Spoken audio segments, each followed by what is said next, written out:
താറിനും സ്കോർപിയോയ്ക്കും ശേഷം ഇന്ത്യയിൽ ഓളമുണ്ടാക്കിയ മഹീന്ദ്ര SUV ആണ് XUV 700. ശരിക്കും പറഞ്ഞാൽ കമ്പനിയുടെ ഇന്നത്തെ ഇമേജിലേക്ക് എത്തിച്ചത് ഈ ഫ്ലാഗ്ഷിപ്പ് മോഡലാണെന്നും വേണമെങ്കിൽ പറയാം.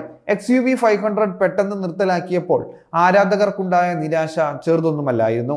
എന്നാൽ പകരക്കാരനായി ഇറങ്ങിയ വണ്ടി എത്തിയതോടെ പലരും പഴയ ചീറ്റപ്പുലിയെ വരെ മറന്നുപോയി. അത്രയേറെ ഓളമാണ് XUV 700 ഇന്ത്യൻ വിപണിയിൽ ഉണ്ടാക്കിയെടുത്തത്. ആഡംബര വാഹനങ്ങളോട് കിടപിടിക്കുന്ന രീതിയിൽ പണി കഴിപ്പിച്ചിരിക്കുന്ന ഈ വാഹനം വാങ്ങാൻ ആളുകൾ വരിവരിയായി നിൽക്കുന്ന കാഴ്ചയാണ് ഡീലർഷിപ്പുകളിൽ കാണാനാവുന്നത്.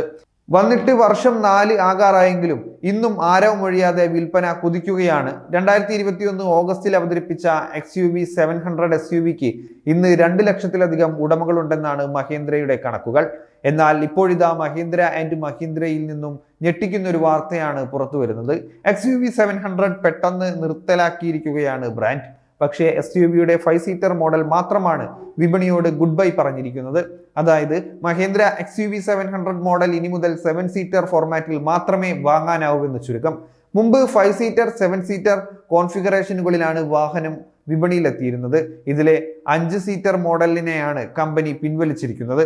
XUV 700 SUVയുടെ ടോപ്പ് വേരിയന്റുകൾക്കാണ് കൂടുതൽ ഡിമാൻഡ് ഉള്ളതെന്ന കാരണത്താലാണ് ഈ വകഭേദങ്ങളെ ഒഴിവാക്കാൻ കാരണമായിരിക്കുന്നത്.